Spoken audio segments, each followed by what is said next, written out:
lecture I sir recording on कर दीजिए। हाँ रिकॉर्डिंग आने बेटा, ठीक है। तो in previous lectures we discuss मतलब I asked you whether you people are familiar with the operator loop and condition statements as well as switch statements. So some of you had a query that कि some topics should be covered like associativity of operators, then what are bitwise operators and some critical issues. Okay, so first we will cover what is associativity, then what is bitwise operator, then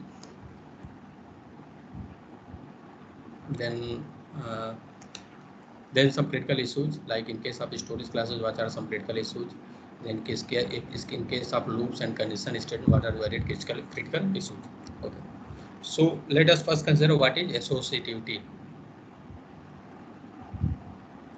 तो associativity की need कब पड़ती है? उस समय need पड़ती है जब सेम प्रेसिडेंस के दो ऑपरेटर हो। जैसे एग्जांपल लेते हैं कि सपोज और मैंने लिखा a प्लस बी प्लस सी, ठीक है। तो अगर देखा है यहाँ पे तो दो ऑपरेंड हैं और इस ऑपरेंड के पास ये भी प्लस ऑपरेटर है और इसके बगल में भी प्लस ऑपरेटर है। तो आपको ये डिसाइड करना है सबसे पहले ये वाला परफॉर्म होगा कि ये वाला परफॉर्म होगा, क्योंकि एक ही ऑपरेंड है। देखा जाए तो इसको क्या बोलते हैं, देखो ये ऑपरेटर बोलते हैं इसको किसी भी एक्सप्रेशन में, और इसको क्या बोलते हैं, ऑपरेंड बोलते हैं। तो अगर एक ही ऑपरेंड हो उसके लेफ्ट और राइट में जब सेम टाइप के सेम ऑपरेटर हो जाते हैं तो हम किस पे जाते हैं? एसोसिएटिविटी पे जाते हैं कि हम कैसे हैंडल करें। जैसे मान लो कि यहाँ देखा जाए तो ए प्लस दोनों बी के साथ प्लस है, मतलब लेफ्ट में भी प्लस है और राइट में भी प्लस है। तो अब आपको डिसाइड करना है कि सबसे पहले बी सी के साथ ऐड होगा कि ए के साथ ऐड होगा। समझ में आ रहा है ना मैं क्या कहना चाह रहा हूँ? ठीक है, तो इसको हैंडल करने के लिए हम एसोसिएटिविटी का यूज करते हैं। जैसे एसोसिएटिविटी होती है आपकी लेफ्ट टू राइट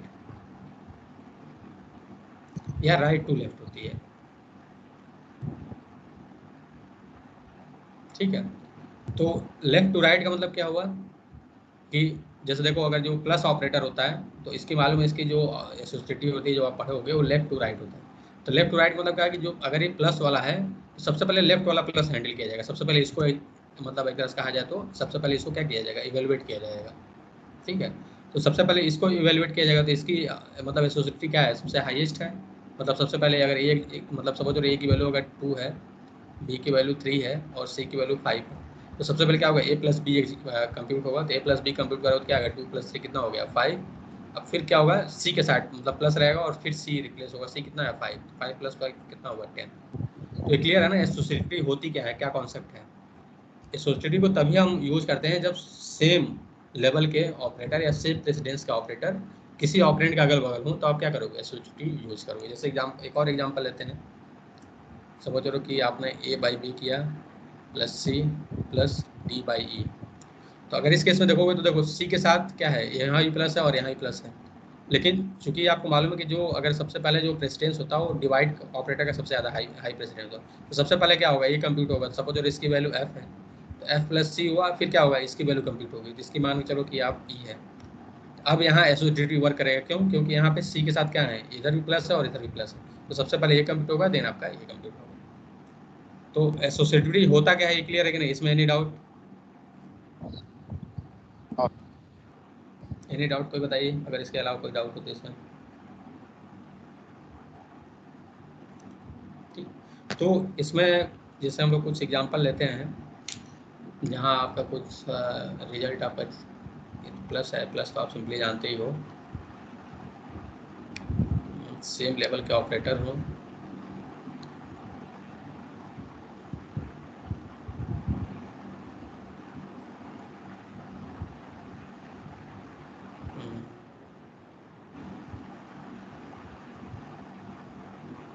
जैसे मान लो 2 to the power 3 2 to the power 5 मैंने लिखा, ठीक है। तो इस केस में जानते हो कि ये क्या होता है, ये देखा जाए तो ये 3 क्या है, 3 भी क्या है, यहाँ सेम जगह पे है। क्लियर है ना। तो सबसे पहले क्या होगा, अगर देखा जाए तो इसमें भी जो एसोसिएटिविटी होती है वो राइट टू लेफ्ट होती है इस केस में। तो क्या होता है, सबसे पहले ये वाला कंप्यूट होगा, देन क्या होगा, ये वाला कंप्यूट होगा। सबसे पहले मतलब 3 to the power 5 निकाला जाएगा। अगर 3 to the power 5 पर वो कितना हो जाएगा, या यहाँ 2 ले लो तो 3 to the power 2 कितना हो जाएगा, 9। तो क्या होगा, फिर 2 यहाँ 2 होगा, 2 to the power 9 होगा। अगर आप ऐसे जाते, मान लो अगर लेफ्ट टू राइट जाते, सबसे पहले 2 के पावर 3 कंप्यूट करते हैं। तो 2 के पावर 3 कितना होता है, आपको मालूम है 8, और 8 के पावर 2 मतलब 8 स्क्वायर एक तरह से कहा जाता होता, ठीक है। और यहाँ कितना है 2 के पावर 9, तो अगर 2 के पावर 9 थोड़ा लोगे तो कितना आएगा, 2 टू द पावर 9 कितना होगा, 512 512 होगा। और इस केस में अगर देखा जाए तो कितना होगा आपका 64 होगा। तो एक्चुअल आउटपुट क्या आना चाहिए आपका 64 आना चाहिए, नहीं अगर आपने ऐसे निकाला, हाँ ठीक है। तो एक्चुअल आउटपुट आपको 512 मिलना चाहिए। अगर आप लेफ्ट टू राइट जाओगे तो कितना मिलेगा आपको 64। क्लियर है ना क्यों? तो जैसे देखते हैं एग्जाम्पल, इसको कोड करके ही देखते हैं।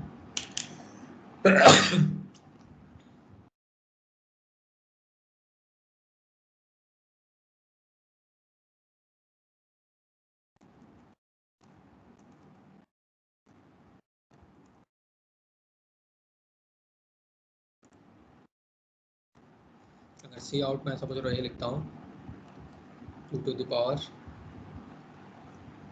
3 टू द पावर 2, ठीक है। यहाँ क्या है एक्चुअली, यहाँ कह रहा है कि पावर ऑपरेटर इसमें होता है, जैसे पाइथन में होता है शायद, इसमें पावर ऑपरेटर नहीं होता है, ठीक है।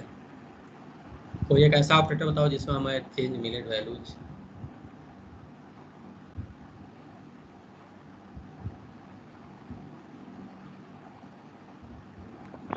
Sir math dot H header file लगा लें फिर नहीं आएगा? नहीं, ये math dot operator power function power use कर फंक्शन लीजिए। नहीं, पावर फंक्शन यूज करेंगे, लेकिन हम एक्चुअली एसोसिएटिव आप ऑपरेटर बता रहे हैं ना, तो हम सोच रहे हैं कि ऑपरेटर एग्जिस्ट करता है उस केस के लिए। या कोई और एक एग्जांपल लेते हैं। डिवाइड वाला कर लीजिए। ठीक है। 2 अगर देखा जाए तो 2/3/4, ठीक है। तो अगर आप सपोज करो राइट टू लेफ्ट होता है तो इस केस में अगर देखा जाए, या मान लो 8/2 कर देते हैं, 8/4। तो अगर राइट टू लेफ्ट होता है इस केस में तो क्या होता है, सबसे पहले ये कंप्यूट होता है, इसकी वैल्यू कितनी मिलती है 2 मिलती, फिर क्या होता है 2/2 तो वैल्यू कितनी मिलती है 1 मिलती है। लेकिन अगर लेफ्ट टू राइट ले जाओगे सबसे पहले क्या होगा, ये वाला कंप्यूट होगा। 2/8 कितना होगा 0, 0/4 कितना होगा आपका 0। क्लियर है ना, समझ में आ रहा है कि नहीं? तो आपको मालूम है कि जो आपका जो डिवाइड ऑपरेटर होता है उसकी एसोसिएटिव क्या होती है, left to right. Left to left to right right, ठीक है। तो इस केस में वैल्यू कितनी मिलनी चाहिए हमें, 0।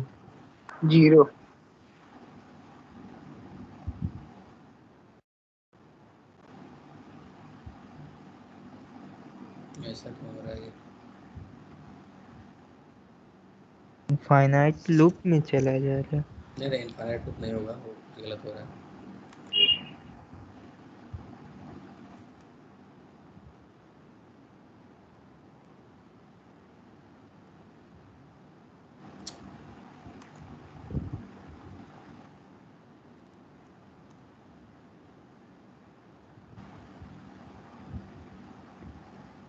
ऐसा क्यों हो रहा है? और नाइट हो गया।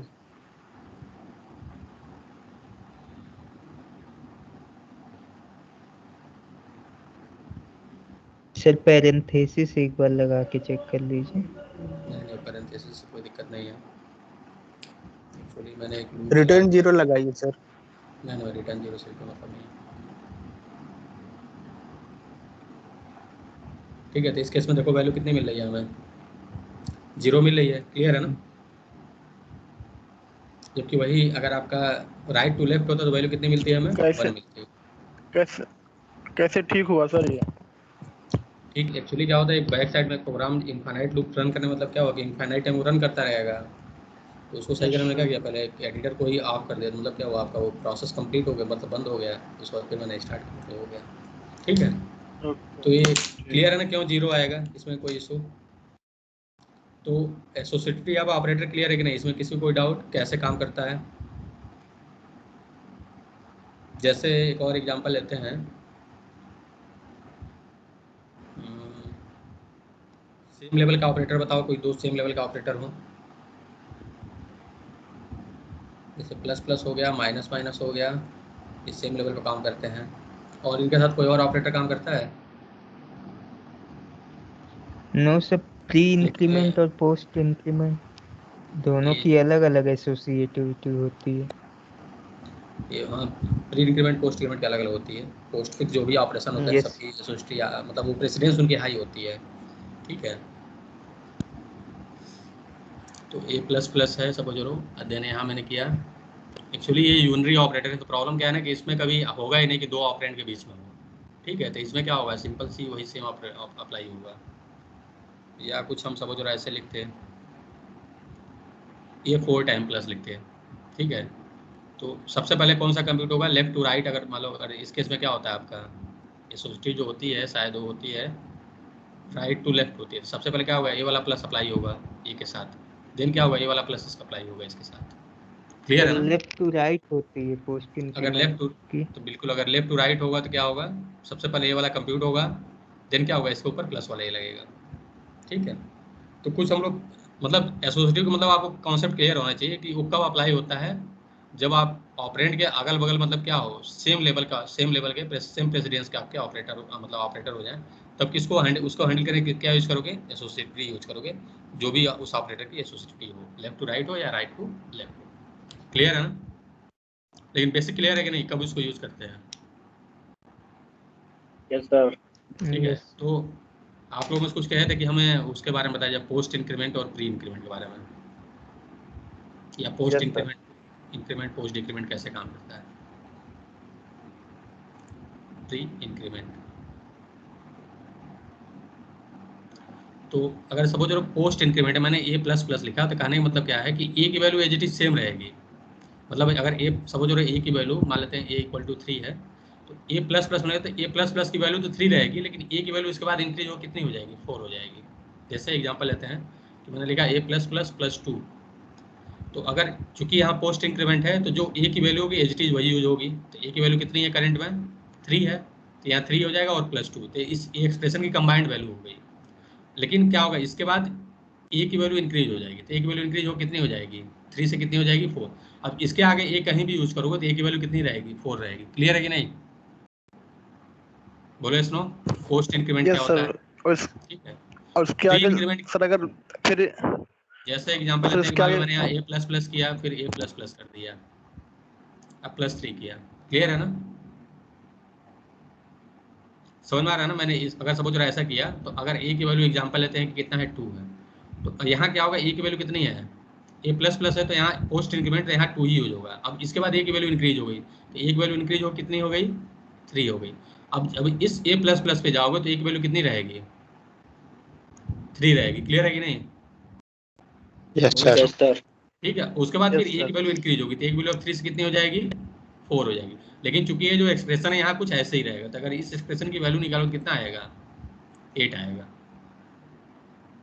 तो समझ में आ रहा है ना? मतलब कहने मतलब है कि पोस्ट इंक्रीमेंट क्या होता है कि जो एक्सप्रेशन रहेगा, जो भी आप किसी मतलब किसी भी वैल्यू पर अगर आप पोस्ट इंक्रीमेंट कर रहे हो, तो वैल्यू उस एक्सप्रेशन में वैल्यू तो वही रहेगी, लेकिन उसके बाद जो मतलब वेरिएबल होगा उसकी वैल्यू चेंज हो जाएगी, +1 हो जाएगी।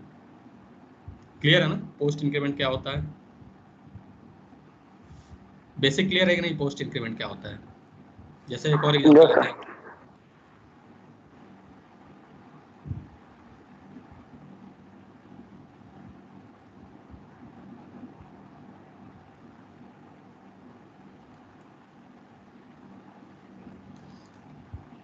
सपोज मैंने यहाँ लिखा इंट ए इक्वल टू 2, और मैं यहाँ लिख रहा हूँ सी आउट, और यहाँ लिखा मैंने ए प्लस प्लस प्लस, यहाँ मैंने लिखा प्लस प्लस ए, फिर मैंने यहाँ लिखा ए प्लस प्लस, और फिर मैंने यहाँ लिखा प्लस प्लस ए। अगर ये पूरा एक ऑपरेशन है, तो देखो क्या होगा, आपको मालूम है कि सबसे पहले जो प्रेसिडेंस होता है किनकी होती है, इंक्रीमेंट ऑपरेटर की सबसे ज़्यादा प्रेसिडेंट होती है। क्लियर है? बोलो यस नो। तो सबसे पहले क्या होंगे, ए वाले जो ऑपरेटर्स यस हैं सबसे पहले ये कंप्यूट होंगे, ठीक है। तो अब आपको देखना है कि कौन सा कंप्यूट होगा, सबसे पहले ये वाला कंप्यूट होगा कि ये वाला कंप्यूट होगा कि ये वाला होगा कि ये वाला होगा, क्योंकि क्या है आपके साथ 4 मतलब जो ऑपरेटर्स हैं, मतलब देखा जाए कि 4 इंक्रीमेंट ऑपरेटर हैं और चारों सेम प्रेसिडेंस लेवल के हैं। तो आपको सोचना होगा कि तब इस केस में क्या होगा, आप एसोसिएटिव यूज करोगे। तो एसोसिएटिव क्या होती है, इंक्रीमेंट ऑपरेटर की, जैसे एक ने बताया कि लेफ्ट टू राइट होती है। तो सबसे पहले क्या होगा, ये वाला कंप्यूट होगा। तो अगर ए की वैल्यू 2 है तो पोस्ट इंक्रीमेंट है, तो पोस्ट इंक्रीमेंट क्या कहता है कि ए की वैल्यू क्या होगी, उस एक्सप्रेशन के बाद चेंज होगी। तो जैसे देखा है तो ये पोस्ट इंक्रीमेंट एक एक्सप्रेशन है, तो सबसे पहले क्या होगा, ए की वैल्यू जो है वही रहेगी, और उसके बाद ए की वैल्यू चेंज होती है। ए की वैल्यू कितनी है, 2 है, तो यहाँ ए की वैल्यू 2 ही रहेगी। अब ए की वैल्यू 2 हो गई, 2 से चेंज होकर कितनी हो जाएगी, 3 हो जाएगी, मतलब इस एक्सप्रेशन के बाद वो चेंज होगी। अब यहाँ आइए, तो यहाँ प्री इंक्रीमेंट है, तो प्री इंक्रीमेंट क्या कहता है, प्री इंक्रीमेंट ये कहता है कि सबसे पहले वैल्यू चेंज होगी, उसके बाद एक्सप्रेशन इवैल्यूएट होगा। मतलब ए की वैल्यू सबसे मतलब इस एक्सप्रेशन में क्या होगा कि ए की वैल्यू भी चेंज होगी, साथ साथ एक्सप्रेशन की वैल्यू चेंज होगी। जैसे इस केस में ए की वैल्यू कितनी है, 3 है, तो सबसे पहले यहाँ इंक्रीमेंट लगेगा, तो इंक्रीमेंट लग के कितना हुआ, 4, और ए की वैल्यू कितनी हो जाएगी, अपडेट होकर 4 हो जाएगी। ठीक है, अब फिर यहाँ आइए, तो यहाँ पोस्ट इंक्रीमेंट है, तो क्या होगा, यहाँ सबसे पहले जो वैल्यू रहेगी एच टी रहेगी, उसके बाद ए की वैल्यू इंक्रीज होगी। तो एक मतलब ए की वैल्यू कितनी है, 4 है, तो 4 वही रह गई, और क्या हो जाएगा, 4 से चेंज हो कितना हो जाएगा, 5 हो जाएगा। अब यहाँ प्री इंक्रीमेंट है, तो प्री इंक्रीमेंट में क्या होगा, मतलब ए की वैल्यू चेंज होगी, साथ साथ एक्सप्रेशन की वैल्यू चेंज होगी। तो यहाँ 5 से मतलब प्री इंक्रीमेंट लगाओ, तो 5 की वैल्यू कितनी होगी, 6, और यहाँ वैल्यू कितनी हो जाएगी, 6। उसके बाद क्या होगा, इनका आप सम कंप्यूट करोगे, तो इनका सम कंप्यूट करोगे तो कितना आएगा आपका, 14। तो क्लियर है कि नहीं सबको, बोलो yes no. Yes sir. Yes sir इसको रन करवा के देख लीजिए एक बार इसको सर। देख लेते हैं, देखो लेकिन कॉन्सेप्ट आपका यही लगता है। तो मैंने क्या लिखा था,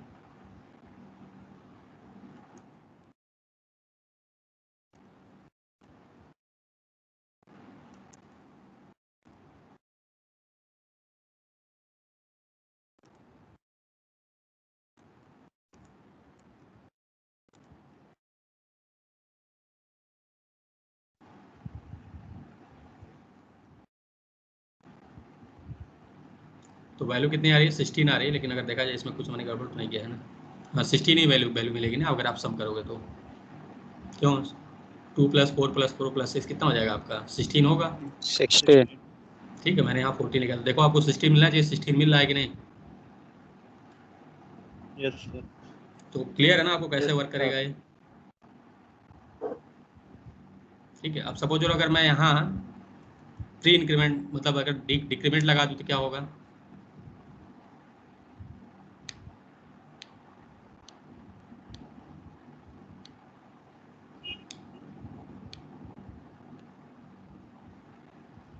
इस केस में आउटपुट क्या आएगा बताइए।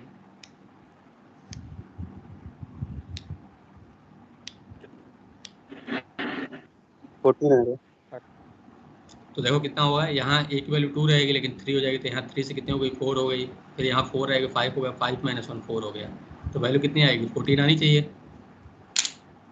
क्लियर है ना। तो देखो वैल्यू कितनी मिली, 14 मिली। सबको समझ में आ रहा है कि नहीं, क्यों 14 मिलनी चाहिए।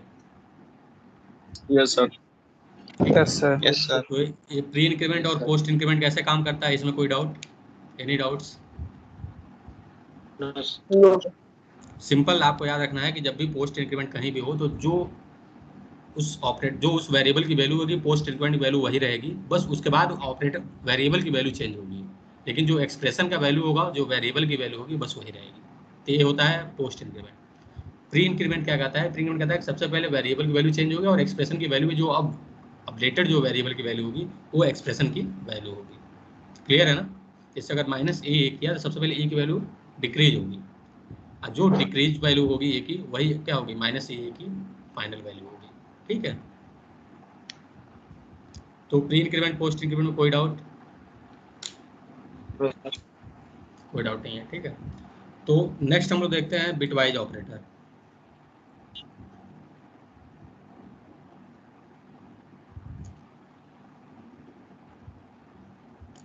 तो बिटवाइज ऑपरेटर बहुत ही पावरफुल ऑपरेटर होते हैं। मान लीजिए आप जितने भी ऑपरेटर पढ़े हो, इनमें सबसे ज़्यादा कोई फास्ट ऑपरेटर होता है तो बिटवाइज ऑपरेटर होता है।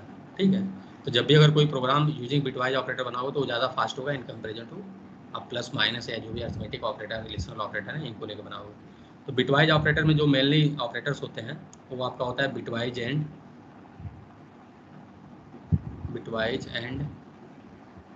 फिर एक होता है बिटवाइज और,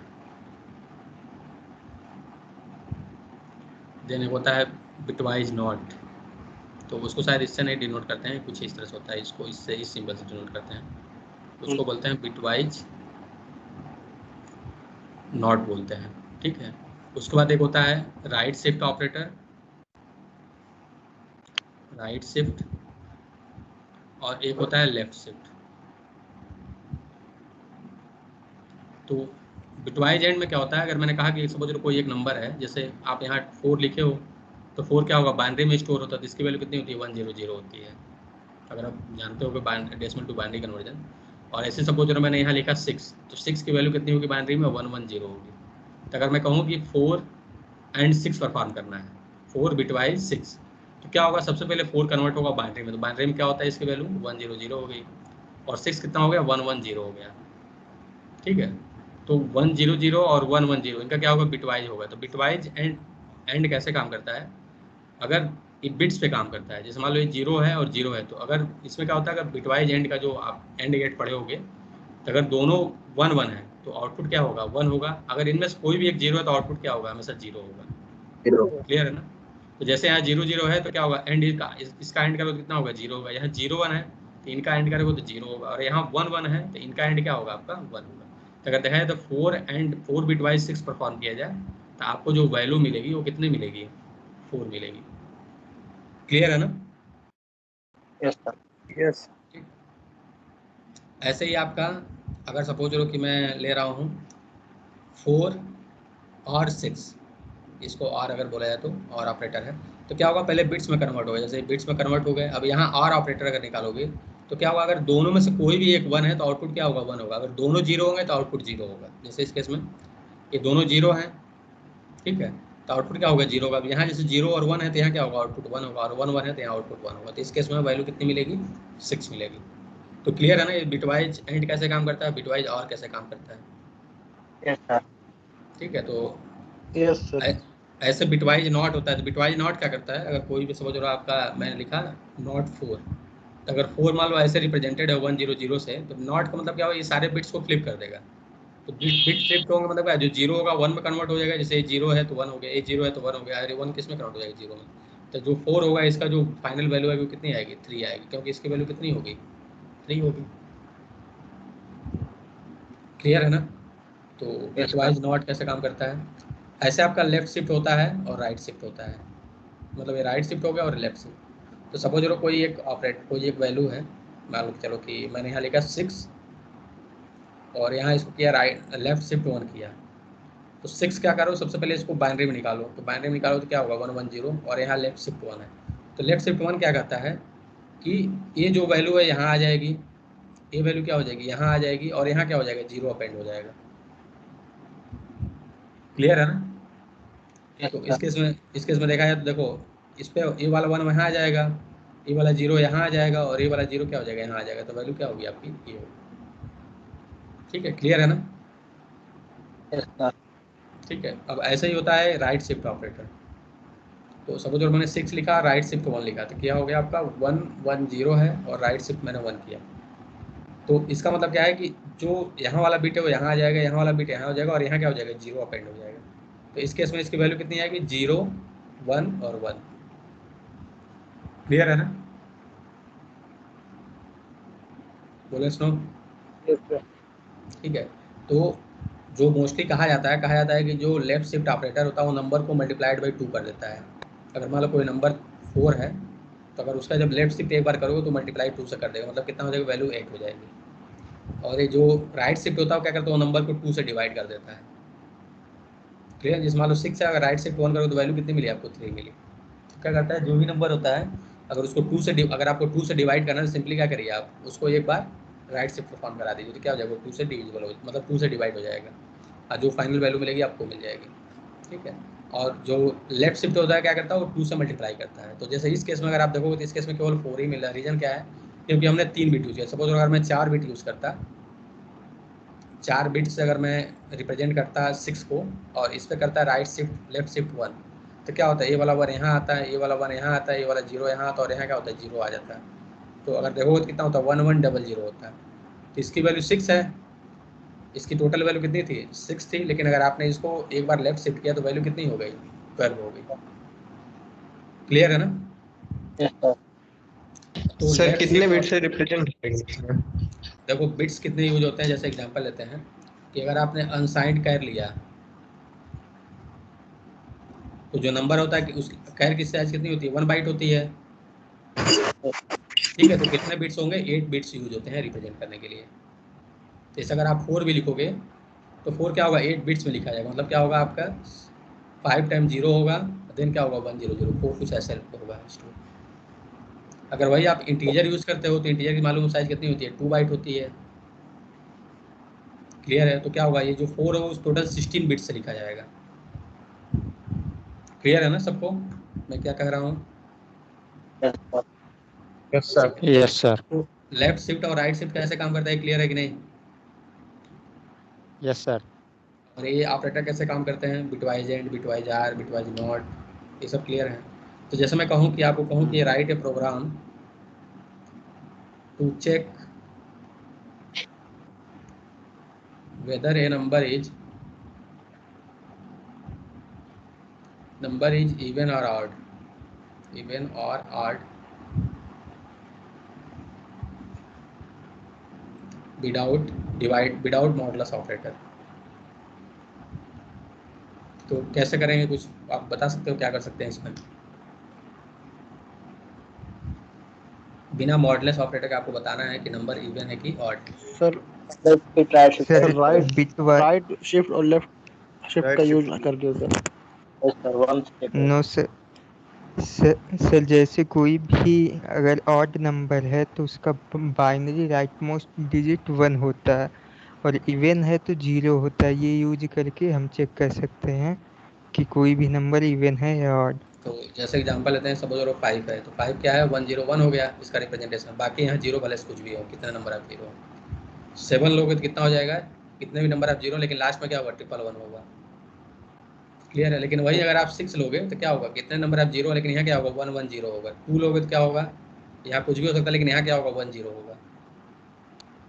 क्लियर है ना? मतलब यहाँ सारे बिट 0 होंगे और यहाँ हाँ इसका अगर सर एंड ले लेते हैं 1 से और अगर वो 0 हो गया तो इसका मतलब इवन है, ठीक है। तो वही वही मैं कहने की ऑड। कोशिश कर रहा हूँ। तो अगर देखा जाए तो जितने भी इवन नंबर हैं उनका क्या है, जो राइट मोस्ट बिट है वो क्या है आपका 0 है, और जितने भी ऑड नंबर हैं उनका राइट मोस्ट बिट क्या है आपका 1 है। तो आप कोई भी नंबर हो उसका क्या करो, आप एंड निकाल लो 1 से। मान लो नंबर n है, अगर 1 से एंड निकालोगे तो अगर वैल्यू कितनी मिल रही है, अगर 1 मिल रही है तो मतलब क्या है कि नंबर इवन है, मतलब नंबर ऑड है। अगर 0 मिल रही है तो नंबर क्या है, इवन है। ऐसा क्यों हो रहा है, जैसे एग्जांपल लेते हैं, ये मान लो 5 है तो 5 को क्या लिखोगे 101 लिखोगे। अब इसका एंड निकालोगे 1 से, तो 1 क्या कैसे रिप्रेजेंट करोगे 011। तो अगर इनका एंड निकालो तो ये 1 हो जाएगा, बाकी सारे बिट 0 हो, तो इसकी फाइनल वैल्यू कितनी हुई 1 हुई। लेकिन यही ले लीजिए आप 6 तो 110 है, अब इसका एंड निकाल रहे हो 1 से तो कितना हो जाएगा 001। तो इस केस में सारे बिट्स कितने हो गए 0, इसकी फाइनल वैल्यू कितनी हो गई 0। तो समझ में आ रहा है ना? अगर आपको कहा जाए कि बिना मॉडुलस ऑपरेटर निकालना हो तो कैसे निकालोगे? Yes sir. ठीक है। ऐसे मैं कहूँ कि आपको ये तो इवन ऑड के लिए हो गया। ऐसे में कहूँ कि आपको 2 के पावर आपको निकालना है, मतलब आपको किसी नंबर से किसी नंबर में मल्टीप्लाई कर, सपोज हो रहा है नंबर n है और इसका क्या करना है, इसका नंबर में मल्टीप्लाई करना है 2 टू द पावर n से। तो कैसे निकालोगे, n मान लो डिसाइडेड है, मान लो 2 टू द पावर 2 से करना है, तो क्या करोगे इस केस में, बिना आपको पावर फंक्शन वगैरह यूज़ किए बताना है। सर बिटवाइज लगा देंगे लेफ्ट सर। शिफ्ट तो तब क्या ऑपरेटर करोगे, n लेफ्ट लगा शिफ्ट 2 कर देंगे दोगे, 4 सिंपली बात है। सर 2 टाइम लगाओगे ना, और एक बार 2 से मल्टीप्लाई होगा फिर एक बार 2 से मल्टीप्लाई होगा। यस यस ठीक है। अगर मैं कहूँ कि इसको डिवाइड परफॉर्म करना है विदाउट यूजिंग आपको डिवीजन ऑपरेटर, बाई 2 डिवाइड करना है, तो क्या करना होगा, simply n right right shift. Right कर देना। तो ये फास्ट क्यों होते हैं, क्योंकि ये डायरेक्टली बिट्स पे काम करते हैं ऑपरेटर जो होते हैं, तो इसलिए कहा जाता है कि जो बिटवाइज ऑपरेटर होते हैं वो फास्ट होते हैं इन कंपैरिजन टू जो आपके अदर ऑपरेटर्स होते हैं। तो रीजन क्या होता है, क्योंकि कंप्यूटर में कुछ भी जो स्टोर होता है वो बिट्स के फॉर्म में स्टोर होता है, और बिट्स में स्टोर है और बिट्स में ही ऑपरेशन परफॉर्म कर रहे हो तो फास्ट ही होगा आपका। क्लियर है ना? बोले इसको। सर हम्म। सर जो बिटवाइज कॉम्प्लीमेंट ऑफ 4 आया था 3 उसको तो -5 आ रहा है। बता रहे हैं अभी क्यों होगा, थोड़ा सा अभी देखो यहाँ पे। तो सपोज करो कि जैसे ये नंबर है, मान लो मैंने थोड़ा सा उसका एग्जांपल लेके देखते हैं। मान लो नंबर ए है, ठीक है, और ए है और एक नंबर मान लो ले लेते हैं इक्वल टू, मान लेते हैं हम इसकी वैल्यू कितनी है, ये 2 है तो इसकी बी की वैल्यू 1। ठीक है। तो अगर हम जो आउटपुट प्रिंट करा रहे हैं, अगर यहाँ में लिखें ए एंड बी,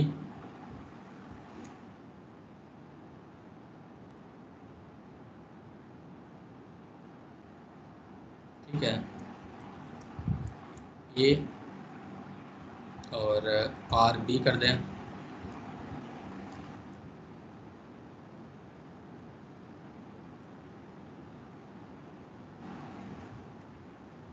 ए लिखें और यहाँ लिखें लेफ्ट शिफ्ट आपका 1 कर दें,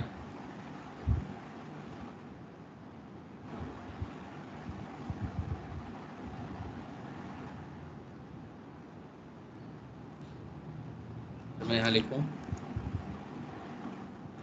ई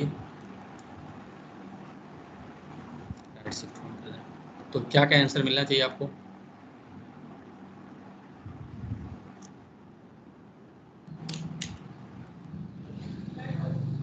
इसका क्या होगा आंसर? ए एंड बी का क्या होगा? सबसे पहले बताइए।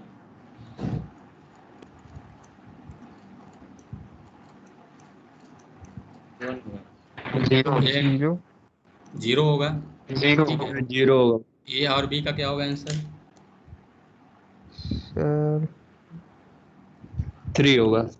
3 होगा। और 3 ए लेफ्ट शिफ्ट 1 का क्या होगा आंसर? सर सर 4 होगा। 4 होगा। 4 और हो बी जाएगा। राइट शिफ्ट 1 का आंसर क्या होगा? 1 होगा सर। 1 होगा कि 0 होगा? 1 1 होना चाहिए सर। क्योंकि बी को क्या होगा 2 से डिवाइड करेगा, तो बी को अगर 2 से डिवाइड करो तो वैल्यू कितनी होगी? जीरो जीरो तो देखो क्या जीरो हुआ, होगी सर। पहले की वैल्यू 0 मिली ए एंड बी की, ठीक है। ए और बी की वैल्यू कितनी मिली? 3, सर 3 ठीक है। ये यहाँ एक बार मैंने इसको क्या किया, लेफ्ट शिफ्ट 1 किया तो वैल्यू कितनी मिली? 4, क्योंकि यहाँ मैंने स्पेस नहीं लगाया इसलिए दोनों एक साथ आ गए, तो 4 हो गया।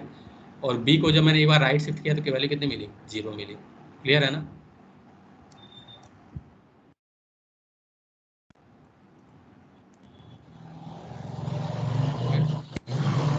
तो देखो क्या हो रहा है, जो आपको मिलना चाहिए वो मिल रहा है। क्लियर है ना? तो इतना क्लियर है कि नहीं? ये जो 3 मैंने बताया, चारों आपको बताया, यस सर क्लियर। ठीक है। अब नेक्स्ट एक देखते हैं जो नॉट ऑपरेटर, जो मतलब एक तरह से कहा जाए अभी एक ने कुछ बता रहा है कि नहीं सर जो वैल्यू मिलनी चाहिए वो नहीं मिल रही है, तो रीजन अभी उसको बताएंगे क्यों ऐसा होता है, ठीक है। तो प्लस मैंने समझ रहे कॉम्प्लीमेंट यहाँ मैंने नॉट ए लिखा, तो एक्चुअली आपको कितना मिलना चाहिए वैल्यू? जो आप -3 नहीं -3 नहीं, पहले बताओ नॉट अगर ए लिखा तो वैल्यू कितनी मिलनी चाहिए? सर 1 मिलनी चाहिए। 1 मिलनी चाहिए, लेकिन 1 ठीक है, लेकिन देखो वैल्यू कितनी मिल यस रही है? वैल्यू आ रही है -3, तो भाई -3 कैसे हो गई वैल्यू? ठीक है, तो रीजन बता रहे हैं ऐसा क्या होता है। अगर मैं वही इसको यहाँ पे अनसाइंड कर दूँ तो वैल्यू देखना कितना होगा। अनसाइंड के केस में भी अनसाइंड इंट ए, ठीक है, वैल्यू मिल जा रही है आपको -3। सर सेव करने पे हो सेव सकता नहीं किया। अब देखो वैल्यू कितनी मिली आपको? डिफरेंट मिली, ठीक है, तो चेंज हो गई। तो रीजन चेंज होने क्या है, जैसे मान लेते हैं हम कैर लेके चलते हैं, सबसे आपको इसमें थोड़ा समझने के लिए आसान होगा। तो जो कैर होता है, कैर ए इक्वल टू मैंने सपोज लिखा है यहाँ पे 1 या 2 लिखा मानो, तो आपको मालूम है कि जो कैर होता है रिप्रेजेंट वो कितने बिट्स में होता है? 8 बिट्स में होता है,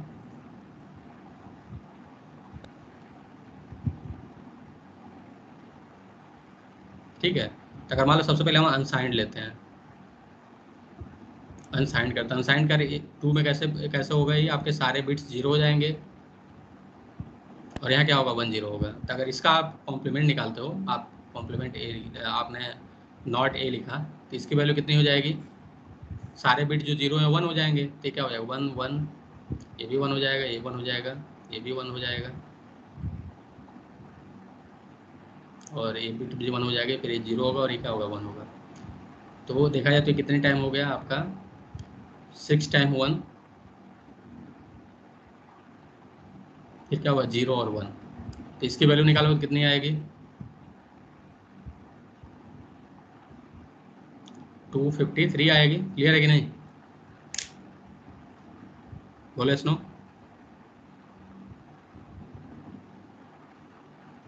क्यों? मेरी आवाज़ आ रही है? Hello yes sir. Yes sir आवाज आ रही है। यस सर आ रही है। अनसाइंड कैर इक्वल टू, मैंने 2 लिखा, -3 क्यों दे रहा है ये अनसाइंड कैर? सर सेव कर नहीं सेव है ऑलरेडी है, इसको -3 नहीं देना चाहिए, कुछ तो गलत कर रहा है ये।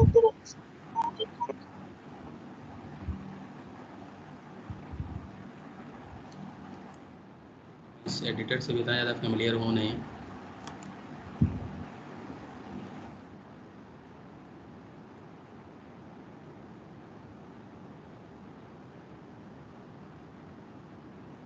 सर सर 2 शिफ्ट ही रन कराइए। सर एक बार उसको ब्रैकेट में कर दीजिए एक बार।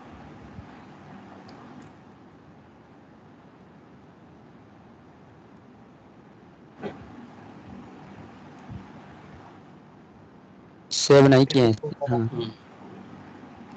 देखो इसमें कुछ प्रॉब्लम है जो भी है, ठीक है ना, लेकिन ऐसा होना नहीं चाहिए। देखो क्या होता है कि अनसाइंड जो कैर होता है, तो आपको एक्चुअली जो वैल्यू मिलनी चाहिए वो 253 मिलनी चाहिए, क्योंकि आपको मालूम है कि जब कोई नंबर अनसाइंड होता है, ठीक है, तो अनसाइंड की रेंज कितनी होती है 0 से लेकर 255 होती है। क्लियर है ना सबको? तो जब भी आप कोई नंबर मान लो, अगर मान लो 0 से -1 कर दो तो 255 चला जाता है, तो कभी ऐसा हो ही नहीं सकता कि कोई नंबर आपका माइनस हो जाए। क्लियर है ना सबको? तो इसलिए इस केस में वैल्यू कितनी Yes, मिलेगी 253 मिलेगी। तो कंपाइलर गलत कर रहा है, ठीक है जो भी हो, लेकिन इस केस में आपको वैल्यू 253 सर मिलेगी। लेकिन सिंगल अगर इन्वर्टेड कामा के, hello sir a is equal to 2 से सिंगल इन्वर्टेड कामा के अंदर होगी ना ये क्या कैर बोल रहे की हो? वैल्यू सर कैर की वैल्यू सिंगल इन्वर्टेड कॉमा के अंदर रहेगी ना, a is equal to 2। Single inverted comma कोई दिक्कत नहीं है ना, जैसे मान लो सर कैर ए इक्वल टू मैंने 2 किया, ठीक है, तो अगर मैं सी आउट लिखता हूँ और सी आउट में ये लिखा, तो अगर मैं इसको प्रिंट करा रहा हूँ,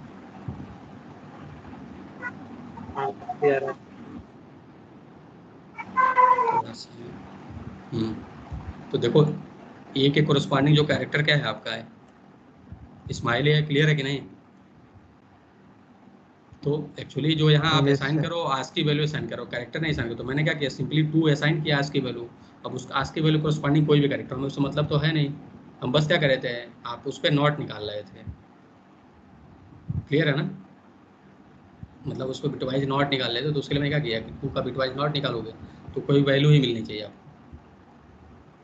नेक्स्ट देखते हैं इसको कि अगर मैंने लिखा कैर ए इक्वल टू 2, तो जो कैर ए होता है कुछ इस तरह से रिप्रेजेंटेड होता है। मतलब अगर आप जैसे ये क्या है आपका साइंड बोला जाता है, साइंड और अनसाइंड आपने पढ़ा होगा। तो अगर आपने कुछ यहाँ डिसाइड नहीं किया तो क्या है, साइंड नंबर है, साइंड कैरेक्टर है, तो 8 बिट्स में रिप्रेजेंट होगा ही। ठीक है, तो 8 बिट्स में रिप्रेजेंट होगा, तो पहला बिट किस लिए होता है, साइन के लिए होता है। अब बाकी जो नेक्स्ट बिट होते हैं क्या होते हैं, नंबर को रिप्रेजेंट। मतलब यहाँ ए इक्वल टू 2 है तो यहाँ सारे बिट्स क्या होंगे 0 0, तो यहाँ 1 0 होगा, और यहाँ क्या होता है साइन बिट होता है।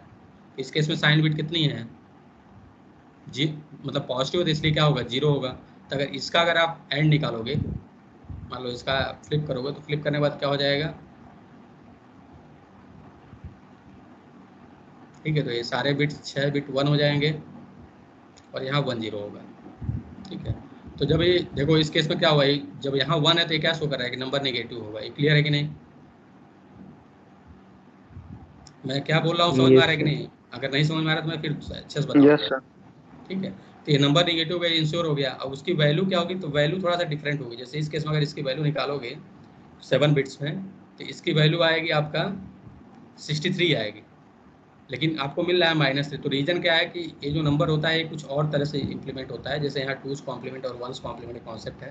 तो ये जब आपको COD पढ़ाएंगे तो उसमें बताएंगे आपको, कंप्यूटर एनिमेशन एंड डिज़ाइन जब भी आपको पढ़ाया जाएगा तो उसमें बताया जाएगा कि नंबर कैसे एक्चुअली स्टोर होता है। ठीक है, लेकिन बस ये जानो कि अगर आप कोई करेक्ट मतलब पॉजिटिव नंबर है, अगर उसका मतलब अगर आप नॉट निकालोगे तो हमेशा नेगेटिव होगा, और वैल्यू क्या होगी वो आप बाद में जानना कैसे क्या होगी। ठीक है, लेकिन अनसाइंड के केस में आपको एज इट इज़ वैल्यू मिलनी चाहिए, जो कि यहाँ मिल नहीं रही है। मैंने यहाँ 4 किया। उसी पे चेक कीजिए सर। -5 चला जा रहा है। ये कुछ VS कोड का दिक्कत है इसमें, मालूम नहीं क्या है इसमें। सर डेव सी पर ट्राई करिए एक बार।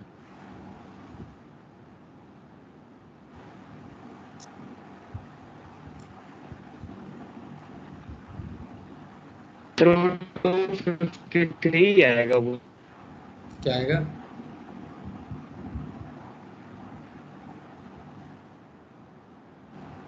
देख लेते हैं डेव सी पे भी जब आपको कह रहे हो तो।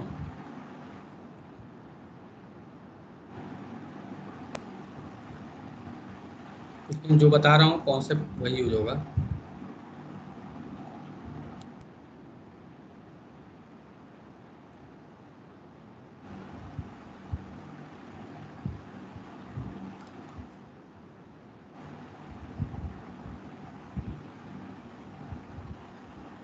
तो इसमें भी -5 आ रहा है, कुछ तो दिक्कत है इसमें।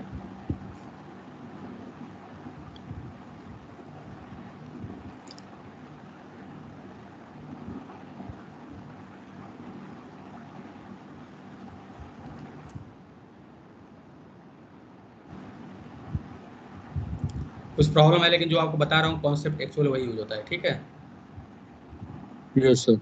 क्लियर है ना? लेकिन अगर आपको कोई क्वेश्चन यस पूछ सर। रहा है, ऑब्जेक्टिव टाइप का भी क्वेश्चन आ रहा है, तो आप ये वाला सिंपल अप्लाई करोगे। और वैसे ही आपको जब तक नहीं पूछा जाएगा तब तक कि ऑलरेडी आपको COD वगैरह पढ़ा दिया जाए, कंप्यूटर एनिमेशन एंड डिजाइन, तो जिसमें ये बताया जाता है कि नंबर कैसे स्टोर होता है कंप्यूटर में। ठीक है, तो बिटवाइज ऑपरेटर में एनी डाउट्स? कोई और बताइए इसके अलावा कोई डाउट हो। सर 7 रखा है तो 8 आना चाहिए, लेकिन 8 आ भी रहा है। किसमें कर रहे हो? 7 में? हाँ तो अगर आप मान लो अगर कैर अनसाइंड कैर लिख रहे हो, अनसाइंड कैर इक्वल टू 7 लिख रहे हो, तो ये कैसे स्टोर होगा? आपका 7 8 बिट्स में स्टोर होगा। Yes sir. ये सारे सर बिट्स ट्रिपल 0 होंगे। है। ये मतलब 0 हो गया, यहाँ 1 1 और यहाँ भी 1। ठीक है, अगर इसका मतलब कॉम्प्लीमेंट निकालोगे तो क्या हो जाएगा? सारे बिट्स 1 हो जाएंगे, बाकी का हो जाएगा 0। तो इसकी वैल्यू कुछ एक्स्ट्रा आएगी ना, क्यों? यहाँ शायद एक 1 हमको है। लग रहा है सर 4 ही देगा। तो इसमें क्योंकि 2 चीज़ें लास्ट हो में क्या सकती हैं, मैं आपको बता दे रहा हूँ कि जो हो सकता है जो कॉम्प्लीमेंट हो ना, ये सिंपल 2 तरह कॉम्प्लीमेंट होते हैं। एक तरह कहा जाता है एक होता है 1's कॉम्प्लीमेंट और एक होता है 2's कॉम्प्लीमेंट। तो इन्होंने जो हो सकता है जो ऑपरेटर आप मतलब बनाया हो सकता है कि 2's कॉम्प्लीमेंट के लिए बनाया हो, कि 1's कॉम्प्लीमेंट के लिए। क्लियर है ना? तो डिफर करता है कि उन्होंने क्या यूज किया है। तो मैं आपको चेक करके बता भी दूंगा एग्जैक्ट। ठीक है, ओके सर। क्लियर है ना? और एनी अदर डाउट? एक चीज़ और मैं आपको बताना चाह रहा था, थोड़ा सा इस एग्जाम्पल को लेते हैं।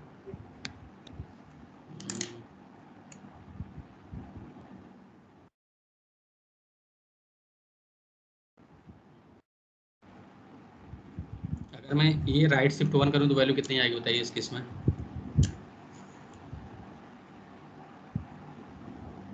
जैसे अगर इसका एग्जाम्पल लिया सर जाए, 1 कितना आएगा? 1 आएगा। सर 1 है। तो देखते हैं। यस सर, हाफ हो जाएगा।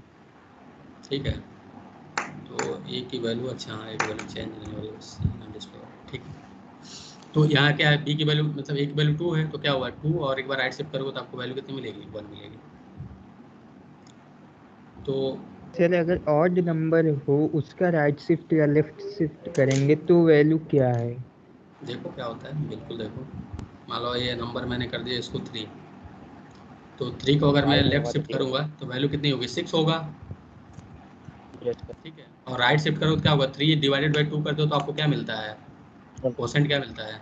1 मिलता सर है। तो 1। क्या है? 6 1। आ रहा है सर, सही है। क्लियर है ना? यस। Yes sir. सर अगर 1 रहे 3 की जगह तो 0 हो जाएगा। अगर 1 रहे, हाँ बिल्कुल देखो, अगर मान लो यहाँ पे मैं 1 कर देता हूँ, तो 0 हो जाएगा। बिल्कुल देख लो क्या होता है। तो देखो क्या मिला, 2 मिला और 0 मिला, क्योंकि 1 को अगर, ठीक है। नेक्स्ट जो था एक टॉपिक था आपका स्टोरेज क्लासेज। स्टोरेज क्लासेज, अभी आपकी क्लास है कि नहीं? नहीं क्लास नहीं है इसके बाद? नो नहीं सर। क्या? क्लास नहीं है सर। ठीक है, ठीक है। तो स्टोरेज क्लासेज में आपको मालूम है, आप सी में पढ़े हुए 3 तरह के, 4 तरह के स्टोरेज क्लास होते हैं। एक होता है R2, देन होता है स्टैटिक, एक होता है रजिस्टर, और एक होता है एक्स्टर्नल। ठीक है, तो ये 4 स्टोरेज क्लासेस होते हैं, सबकी अलग अलग प्रॉपर्टी। जैसे आपने इसको पढ़ा होगा, R2 जो होता है, तो इसके जो स्कोप होता है, स्कोप सबको क्लियर है क्या होता है? कहा जाता है कि लोकल होता है। लाइफ भी क्या होती है? कहा जाता है लोकल होता है। ठीक है, और जो स्टोरेज होता है इसका, वो आपका मेमोरी में होता है। ठीक है, और लाइफ स्कोप इतना हो गया, स्कोप, लाइफ, स्टोरेज, और डिफॉल्ट एक चीज़, वैल्यू गार्बेज सर। हाँ इससे डिफ़ॉल्ट वैल्यू होती है। Default value default garbage. Value ये कहा जाता है गार्बेज होता है। ठीक है, ऐसे ही कहा जाता है जो स्टैटिक होता है, इसका स्कोप क्या होता है? इसका स्कोप भी लोकल होता है। ठीक है, लाइफ क्या होती है? कहा जाता है कि थ्रू आउट प्रोग्राम होता है। थ्रू आउट प्रोग्राम होता है, मतलब कह रहा है कि जब तक प्रोग्राम रन करता है तब तक इसकी लाइफ होती है। ठीक है, स्टोरेज कहाँ होता है इसका? ये भी सर मेमोरी में ही होता है। मेमोरी। ठीक है, और इसकी जो डिफ़ॉल्ट वैल्यू होती है वो कितनी होती है? 0 होती है। ठीक है, सिमिलरली जो रजिस्टर होता है, तो ये सब ऑटो की तरह होता है, बस इसका डिफरेंस क्या होता है? जो स्टोरेज होता है वो कहाँ होता है?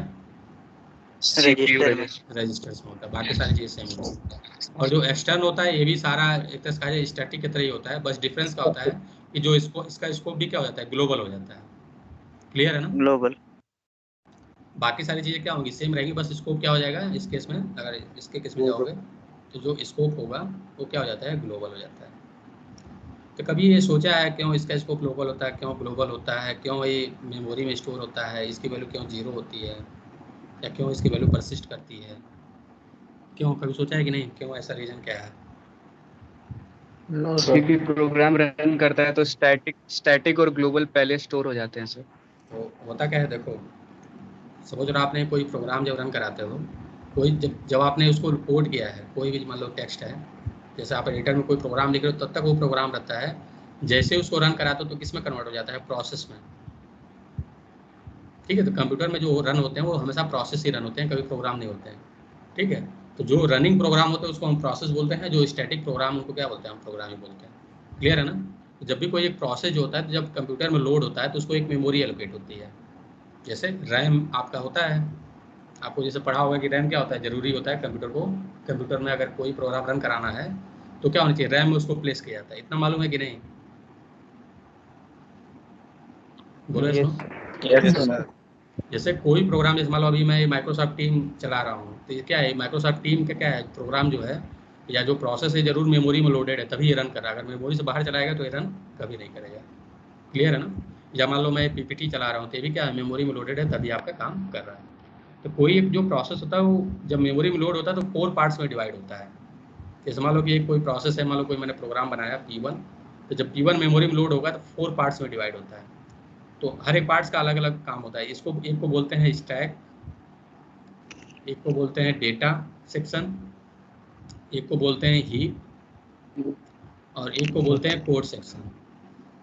ये 4 सेक्शन होते हैं, मतलब जो प्रोग्राम होता है वो 4 पार्ट्स में डिवाइड, मतलब जो भी मेमोरी उसको एलोकेट होती है तो 4 पार्ट्स में डिवाइड होती है। इतना क्लियर है कि नहीं? Yes sir. ठीक यस है, सर। तो जो हीप वाला पार्ट है, जो हीप वाली मेमोरी है, वो किसके लिए यूज होता है? डायनेमिक मेमोरी एलोकेशन के लिए। डायनेमिक मेमोरी एलोकेशन के लिए किसको यूज करते हैं? हम हीप यूज। जैसे मान लो आपने कैलॉक मेलॉक लगाया, कुछ जो भी मेमोरी मिल रही है, तो मेमोरी किस पार्ट से जाती है? इस वाले पार्ट से जाती है। क्लियर है ना? इतना समझ में आ रहा है कि नहीं? बोलो इसको। Yes sir. यस मतलब सर। ठीक है, ऐसे जो ये जो डेटा सेक्शन होता है इसमें दो तरह के वेरिएबल्स स्टोर होते हैं। एक तो स्टैटिक वेरिएबल स्टोर होते हैं और एक होते हैं ग्लोबल वेरिएबल या एक्सटर्नल क्लास के जो वेरिएबल होते हैं वो क्या होते हैं इसमें स्टोर होते हैं डेटा सेक्शन में। कोड सेक्शन में क्या होता है, जो आपने प्रोग्राम लिखा उसका कोड होता है। जैसे जो कोड सेक्शन हुआ जिसमें आपने प्रोग्राम लिखा वो कोड आपका क्या होगा, यहाँ स्टोर होगा। जो वेरिएबल्स है वो यहाँ स्टोर होंगे। और जो स्टैक होता है इसमें क्या होता है, इसमें ऑटो वाले वेरिएबल्स स्टोर होते हैं। जो ऑटो क्लास के वेरिएबल्स होते हैं वो इसमें स्टोर होता है। इतना क्लियर है कि नहीं?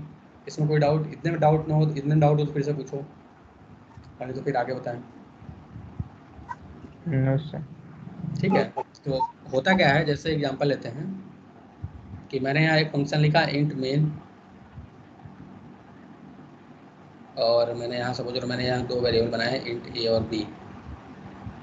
फिर मैंने एक फंक्शन एफ कॉल किया, और जो फंक्शन एफ है उसके अंदर एक वेरिएबल है इंट सी और डी। तो इस क्लास में देखा जाए तो इसमें कोई भी ग्लोबल या कोई स्टैटिक वेरिएबल नहीं है। तो इसमें जो स्टैक होता है कुछ इस तरह से काम करता है। सपोज करो स्टैक को थोड़ा सा लार्ज करके बनाया तो कुछ इस तरह से बन जाएगा। तो जैसे ही फंक्शन कॉल होता है तो इसके अंदर जितने वेरिएबल्स होंगे, जितने ऑटो क्लास वाले वेरिएबल होंगे, सब क्या हो जाएंगे, यहाँ प्लेस कर दिए जाएंगे। ए और बी यहाँ स्टोर कर दिए जाएंगे। इस स्टैक के एक पार्ट में ए और बी स्टोर कर दिए गए। जैसे आपने फंक्शन एफ कॉल किया तो एफ के जितने वेरिएबल होंगे इसके ऊपर वाले एक एंट्री क्रिएट होगी, उसमें क्या हो जाएंगे, सी और डी रख दिए जाएंगे।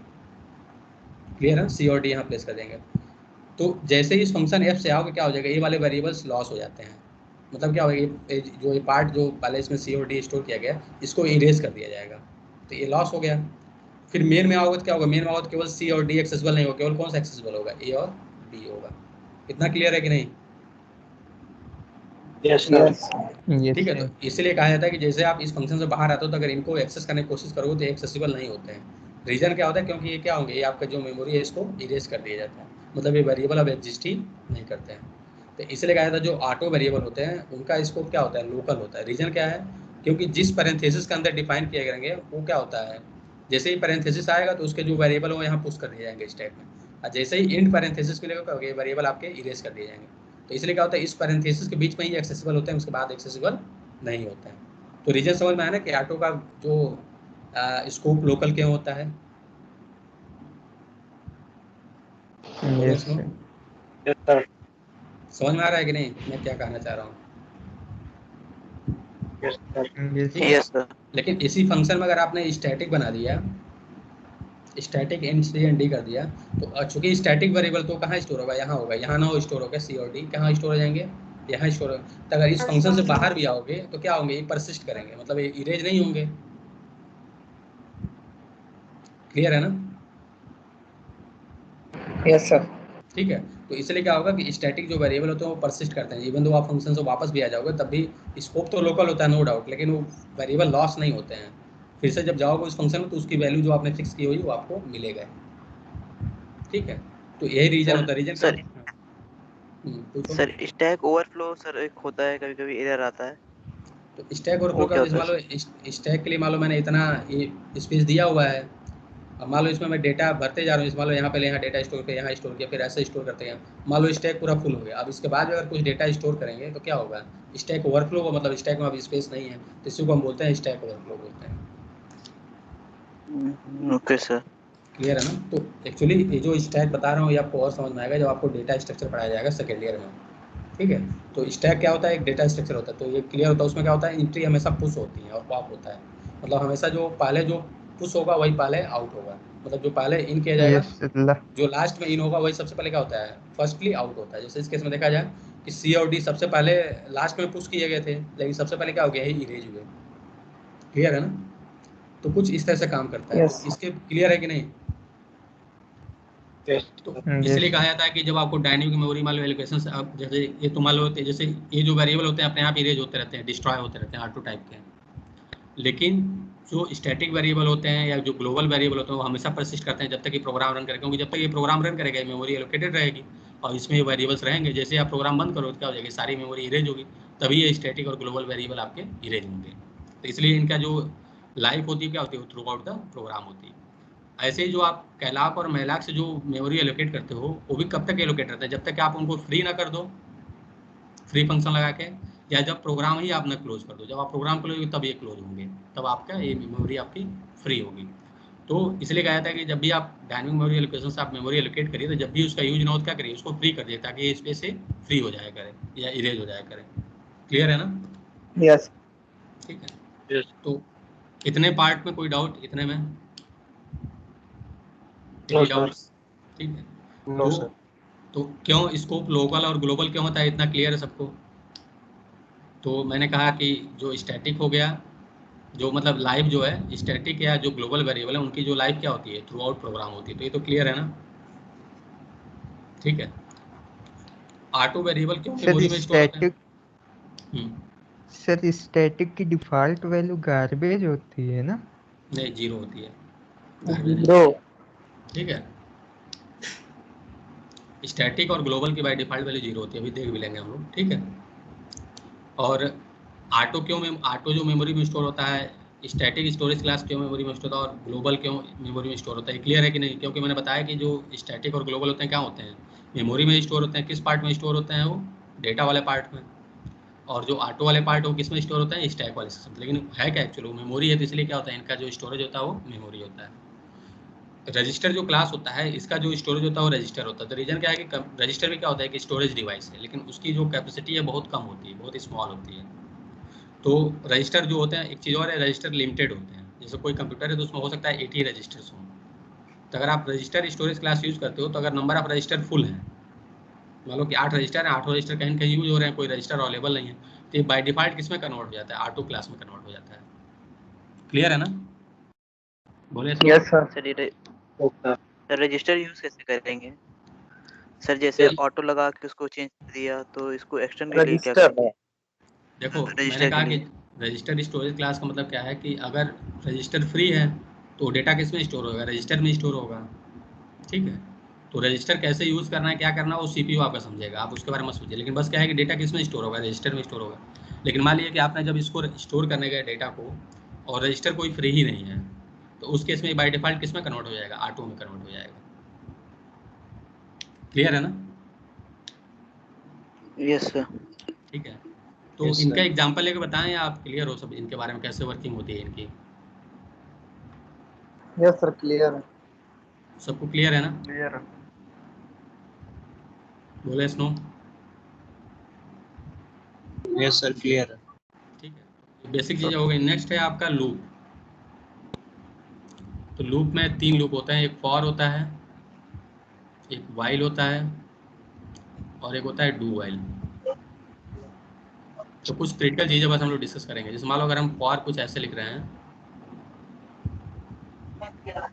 तो ये वैलिड है कि इनवैलिड है? Sir valid but infinite loop. मतलब क्या है कि ये वैलिड है वैलिड सर। है और क्या होगा? इनफाइनाइट टाइम चलेगा। क्लियर है? ऐसे में अगर मैं लिख रहा हूँ केवल वाइल ऐसे लिख रहा हूँ तो ये वैलिड है कि वैलिड स्टेटमेंट है कि इनवैलिड है? Sir invalid. सर कंडीशन देनी इनवैलिड है, होगी। क्योंकि इसमें कंडीशन हमेशा नेसेसरी होती है। यस। मतलब कंडीशन होना ही चाहिए। अगर वाइल लूप कभी भी यूज करोगे तो कंडीशन के बिना वो काम नहीं करता है। क्लियर है ना? ठीक है। लेकिन फॉर में कंडीशन रहे, चाहे तीनों, मतलब जैसे इनिशियलाइजेशन कंडीशन या इंक्रीमेंट डिक्रीमेंट, ये रहे या ना रहे लेकिन ये काम करेगा। लेकिन वाइल के लिए क्या है? कंडीशन आपका मस्ट है। ठीक है। ऐसे आपका डू वाइल होता है। तो डू वाइल क्या होता है? यहाँ वाइल लिखते हो और यहाँ क्या होता है? कंडीशन होता है। तो यहाँ कंडीशन नेसेसरी है कि नहीं है? सर है। तो इस केस में भी क्या है? कंडीशन मस्ट होना चाहिए। कंडीशन अगर नहीं रहेगा तो आपका काम नहीं करेगा, मतलब सिंटैक्स एरर देगा। ठीक है। और जैसे मान लो यहाँ लिख रहा हूँ फॉर, मान लो यहाँ मैंने लिखा आई इक्वल टू 1 और यहाँ फॉर लिखा, यहाँ मान लो मैंने आई लिखा और यहाँ कुछ इसके अंदर स्टेटमेंट लिखा, तो क्या होगा? इनफाइनाइट होगा? क्या होगा? लूप हो? कैसा लूप होगा? इनफाइनाइट। इनफाइनाइट होगा। क्लियर है ना? तो यहाँ क्या होता है? जो कंडीशन होनी चाहिए हमेशा इसकी वैल्यू ट्रू या फॉल्स में होती है। ट्रू और फॉल्स होती है। या सी में कहें तो 1 या 0 होती है। तो अगर इसकी वैल्यू टोटल यहाँ कुछ भी मैं लिखूँ, अगर उसकी फाइनल वैल्यू 0 आती है तो मतलब क्या है कि ये लूप नहीं चलेगा, फॉल्स है।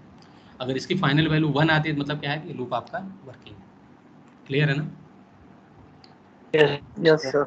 यही सेम चीज़ वाइल लूप में भी होता है। यहाँ कुछ भी मैं एक्सप्रेशन लिखूँ, उसकी फाइनल वैल्यू अगर 1 आती है तो लूप, मतलब कंडीशन ट्रू है, क्या होगा? इसके अंदर जो भी होगा एग्जीक्यूट होगा। Finite. इसकी वैल्यू 0 होती है तो क्या होगा आपका, नहीं चलेगा। क्लियर है ना? ऐसे आपका इफ होता है, इफ में कंडीशन क्या होनी चाहिए, मस्ट है कि नहीं है? बिना कंडीशन काम करेगा इफ? No sir. नो तो कंडीशन क्या होनी चाहिए, इसमें कंडीशन मस्ट होता है, ठीक है। और इसमें भी कोई कंडीशन मतलब क्या, कोई भी एक्सप्रेशन हो सकता है, उस एक्सप्रेशन की जो भी वैल्यू हो, लेकिन वो क्या हो आपका मस्ट है। क्लियर है? तो ऐसे आपका स्विच होता है, तो स्विच क्या होता है, स्विच में यहाँ एक वैल्यू मस्ट है कि नहीं है? यस सर है। और एक किस तरह की वैल्यू होनी चाहिए? सर इंटीजर इंटीजर और कैरेक्टर कैरेक्टर इसमें इंटीजर हो सकता है या कैर हो सकता है, फ्लोट नहीं सपोर्ट करता है, ठीक है। क्लियर है ना? यस सर फिर यहाँ केस होता है, तो केस में यहाँ वेरिएबल अलाउड है कि नहीं? No sir, no sir. Variable not allowed, variable not allowed है केस में, ठीक है। यहाँ एक्सप्रेशन अलाउ, जिसमें अगर मान लो 1 + 2 + 3 लिखूँ तो ये क्या है, ये चलेगा। क्लियर है ना? या मैं केस यस सर। 1 लिखूँ, या केस मान लो मैं लिख रहा हूँ केस स्मॉल ए लिख दे रहा हूँ, कैरेक्टर लिख रहा हूँ, तो ये सब चलेगा। लेकिन वेरिएबल नहीं अलाउ होगा, कोई एक्सप्रेशन जिसमें वेरिएबल हो वो भी आपका अलाउड नहीं है। क्लियर है ना? यस सर तो इतनी सारी चीज़ें क्लियर है नहीं? इसमें ब्रेक यूज होता है, ब्रेक क्लियर है कि नहीं, केस में ब्रेक कैसे यूज करते हैं? यस सर ठीक है, तो इतनी सारी चीज़ें हो गई। तो नेक्स्ट लेक्चर में हम लोग डिस्कस करेंगे फंक्शन क्या होता है और स्ट्रक्चर क्या होता है, और कुछ जो पार्ट आपका अरे का बचा हुआ जैसे मल्टी डायमेंशनल अरे वगैरह हैं, तो इनके बारे में हम लोग डिस्कस करेंगे। ठीक है, पॉइंटर कवर करने की जरूरत है कि नहीं, बताइए आप लोग, पॉइंटर आती है आप लोगों को अच्छे से? यस सर आती है यस सर सर एक बार कवर करा दीजिए। ठीक है, तो ये कवर कर लेंगे। पॉइंटर ठीक है, तो फंक्शन, स्ट्रक्चर, अरे एंड पॉइंटर अब आगे हम लोग कवर करेंगे। ठीक है, और एक फॉर ईच लूप होता है, वो क्या होता है सर? फॉर ईच क्या लूप कर रहे हो? हाँ, सर, फॉर ईच लूप होता है मतलब एक देखो, for each. For each loop C++ में नहीं होता, सबसे पहली बात ये बता दे रहे हैं। ठीक है, ये जो फॉर ईच लूप होता है आइदर ये पाइथन में होता है, पाइथन सपोर्ट करता है, या जो जावा स्क्रिप्ट होता है JS होता है उसमें सपोर्ट करता है। ठीक है, क्लियर है ना? वो एक तरह से इसी का ही है, मतलब जो कहा जाए तो मतलब फॉर ई लूप का एक वर्जन है, बस उस किस पे काम करता है, वो डिक्शनरी वगैरह या ऑब्जेक्ट पे काम करता है, डिक्शनरी और ऑब्जेक्ट पे काम करता है। क्लियर है ना? उसमें मैं बताऊँगा क्या और होता है जब उसमें नहीं करता है उसमें सर, क्या। ऑब्जेक्ट ओरिएंटेड प्रोग्रामिंग में सर, उसमें ऑब्जेक्ट ओरिएंटेड प्रोग्रामिंग में देखो, ऑब्जेक्ट ओरिएंटेड प्रोग्रामिंग में ऐसा नहीं है, जैसे पाइथन भी है, पाइथन में भी आप एक तरह से, पाइथन क्या है, पाइथन आपका ऑब्जेक्ट ओरिएंटेड प्रोग्रामिंग भी सपोर्ट करता है और फंक्शनल प्रोग्रामिंग दोनों सपोर्ट करता है। ठीक है, तो उसमें आप इसको यूज़ कर सकते हो, लेकिन डिपेंड करता है कि क्या उस प्रोग्राम में इस सिंटेक्स को बनाने के लिए यूज़ किया गया है कि नहीं। मान लो जैसे फॉर ईच लिखे हैं, तो कंपाइलर उसको रिकॉग्नाइज करना चाहिए ना कि फॉर ईच क्या है, कीवर्ड है या लूप है, क्या है। ठीक है, तो ऐसा कोई जरूरी नहीं है, वो डिपेंड करता है कि उस प्रोग्राम में क्या सपोर्टेड है। ठीक है, चलो ठीक है, तो क्लास हम लोग एंड करते हैं, फिर नेक्स्ट क्लास में हम लोग पढ़ेंगे फंक्शन वगैरह। ठीक है, ओके सर, थैंक यू। चलो ठीक है, thank you. Thank you sir. Thank you sir. Thank you sir.